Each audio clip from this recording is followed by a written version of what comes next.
On va continuer à parler de cette réunion. On retrouve en direct de Rabat Inja Artat, président du conseil de la région de Dakhla Oued Daeb, qui est l'invité de ce journal.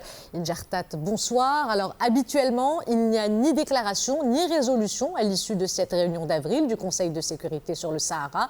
Mais quelle lecture on peut quand même en faire compte tenu du contexte actuel ? Bonsoir. Donc la lecture que je pourrais faire, c'est qu'il y a un blocage clair de la part de l'Algérie et du Polisario, car à deux reprises, ils refusent les propositions du secrétaire général des Nations Unies quant à la nomination d'un représentant spécial pour le dossier du Sahara.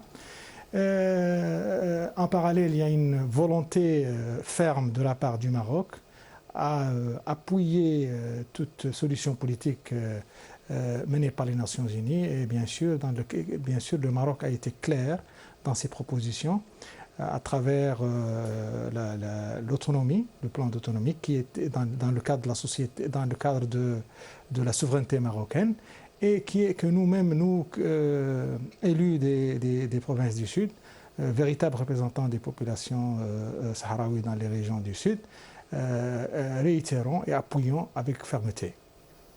Alors, depuis sa sécurisation par le Royaume le 13 novembre 2020, le passage frontalier de l'Guerguerat et la reconnaissance par les États-Unis de la souveraineté du Maroc sur l'ensemble du Sahara, vous êtes sans doute, en tant que président du Conseil de la région de Dakhla Oued Daeb, témoin d'une nouvelle dynamique dans la région, particulièrement en matière d'investissement.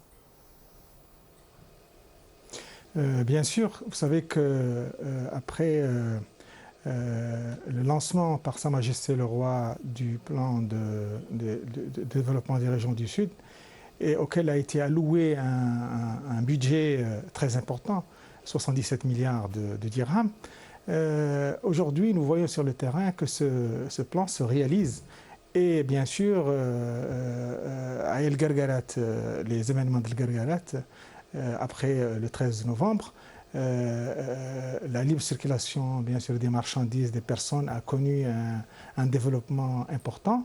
Vous savez qu'aujourd'hui, la moyenne de passage est de 300 camions par jour par cette route, qui véritablement est une route de coopération, une route commerciale entre le Maroc et sa profondeur africaine. D'autre part, la dynamique économique va se renforcer davantage avec bien sûr avec le nouveau port atlantique de Dakhla qui va désenclaver la région et qui va ouvrir des opportunités énormes en matière d'économie, en matière de commerce, en matière comme plateforme économique qui va être un hub vers l'Afrique, vers les autres destinations. Le branchement de Dakhla au réseau national électrique va ouvrir aussi beaucoup d'investissements en matière énergétique. Tout ceci accompagné par cette dynamique politique, bien sûr, par la reconnaissance de plusieurs consulats, plusieurs pays africains et l'ouverture de consulats africains à Dakhla. La reconnaissance des États-Unis d'Amérique est un tournant décisif dans cela. Donc toute cette dynamique économique, cette dynamique politique qui est le fruit réel de cette politique de développement, cette approche de développement qu'a suivi le Maroc depuis la récupération de ces régions du Sud. Inja Artat, je vous remercie d'avoir pris le temps de répondre à nos questions.